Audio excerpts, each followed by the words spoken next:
Good afternoon, ladies and gentlemen. It's your Kiwi Connection here, Kevmo7. I'm trying something a little bit different, not using my headphones this time.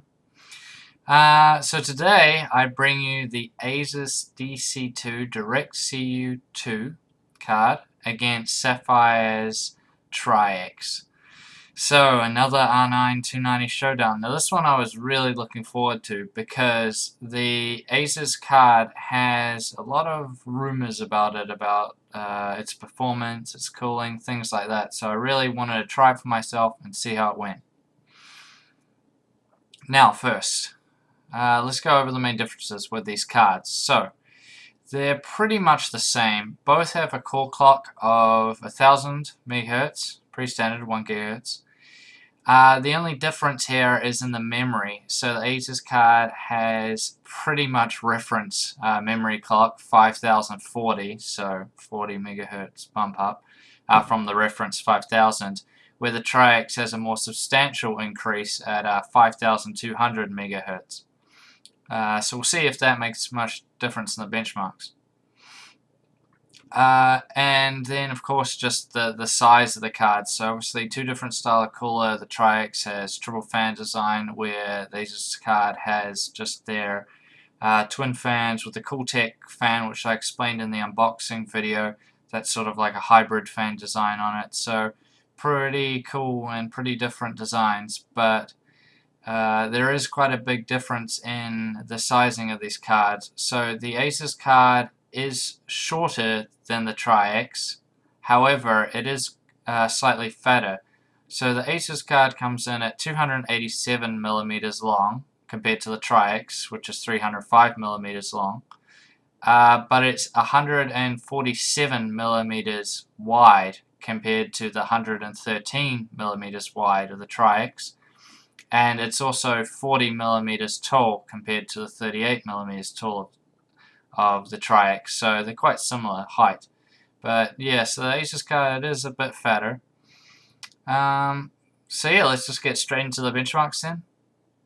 First up, Firmark, Tri-X 35 frames per second.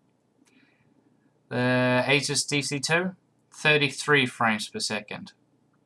Now onto Unigine Valley Extreme HD preset. The Tri-X 58.8 frames per second average. Asus DC2 57.7 frames per second. So a little bit difference once again. Unigine Heaven 4.0. This is DirectX 11, everything maxed out. The Tri-X 52.1. The DC2 50.9. Now, Heaven again, everything the same, everything maxed out, this time on OpenGL. Tri-X 37.2, Asus DC2 36.3. So we're starting to see a little bit of difference, about 2 frames better on the Tri-X. Tomb Raider, maxed out settings without VSync, the Tri-X 78.1. The Asus DC2 76.8. And finally Bioshock Infinite, once again everything maxed out. Tri-X 113.9 average frames. Asus DC2 111.2. So it's about 2 frames difference, not that much. It's probably just because of the slightly higher memory clock on the Tri-X as opposed to the pretty much reference memory clock on the DC2. So that leads on to the main thing everyone's always curious about, the cooling. So there's a lot of rumors about this Asus Directcu 2 card that I've heard a lot of things saying that this cooler was taken straight off the 780. And that it wasn't really designed for this card, so that's why it has bad performance compared to what it should be. Other people said it's because it doesn't make complete contact or something like that with the GPU itself.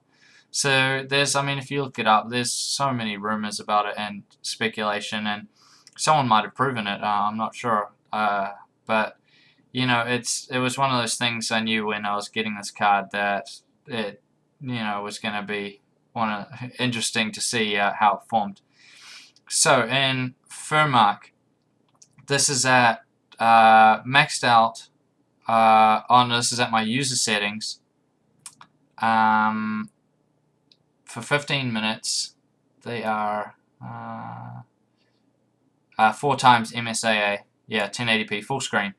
15 minutes. The Tri-X saw a maximum of 79 degrees centigrade. That was at 46% fan speed max, so it only went up to 46%, which is very good. The DC2, on the other hand, was pretty much exactly what people said. It went up to 94 degrees, so that's the same as reference, and that was at 52% fan speed.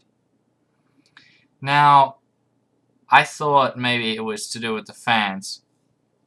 If you remember when I did my WindForce review, the Gigabyte WindForce R9 290 went up to 84 degrees, which is again higher than the Tri-X, but that went up to 70% fan speed and held at 84 degrees. So I thought maybe this might be like that, like it needs higher fan speed to cool properly. So I manually set it to 70% fan speed and ran the test again, and it went up to 89 degrees.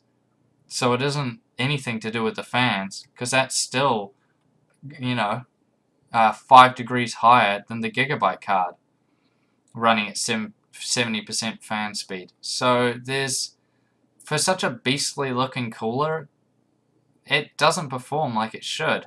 And again, I don't actually know why that is. So in the comments below, you could tell me. But there's just something not quite right with it. And I ran the same thing again.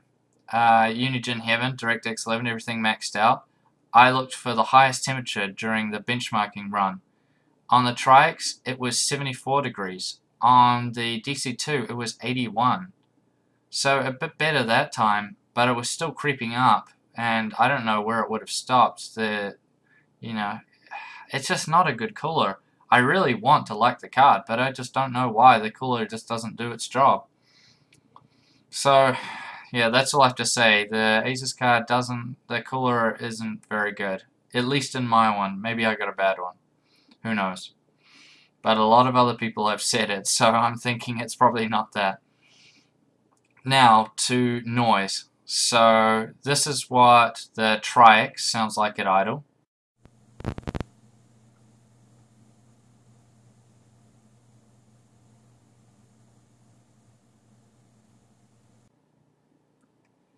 And this is what the DC2 sounds like at idle.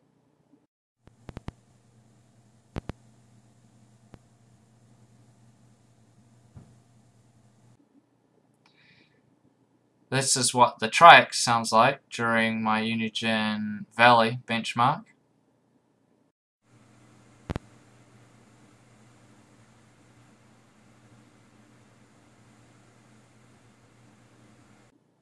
And this is what the DC2 sounds like during the benchmark.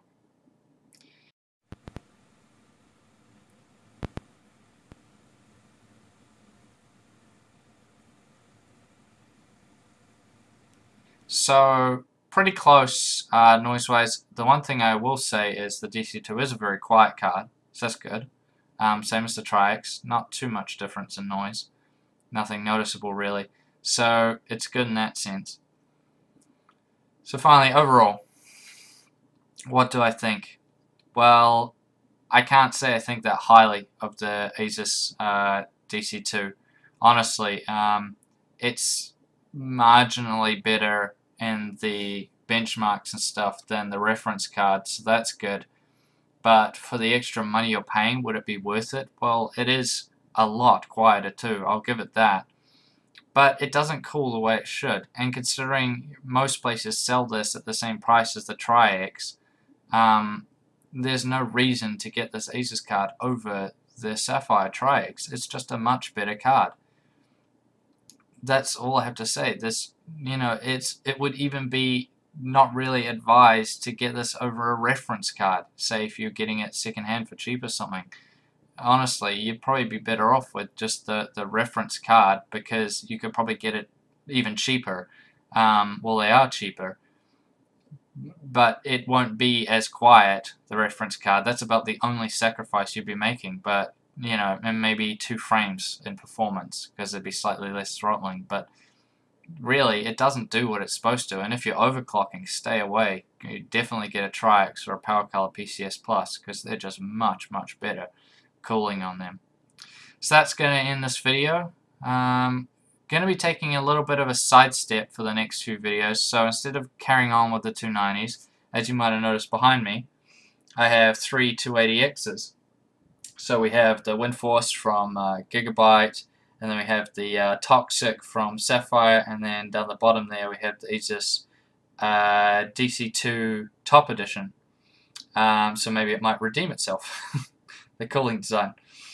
So I'll be testing out all 3, doing unboxings of all 3. So we're just going to take a little bit of sidestep. I only have probably about 2 R9 290s left, maybe 3 depending on what I want to do. That's the XFX double dissipation card, the MSI Twin Frozer card, and possibly the VaporX from Sapphire, although they seem to be very hard to come by. I've only ever seen a few for sale, and I've never seen any for sale in New Zealand. So I might be doing that one, but we'll just have to see how things go. Anyways, thank you all for watching. Hope you enjoyed the video, and I'll see you guys next time.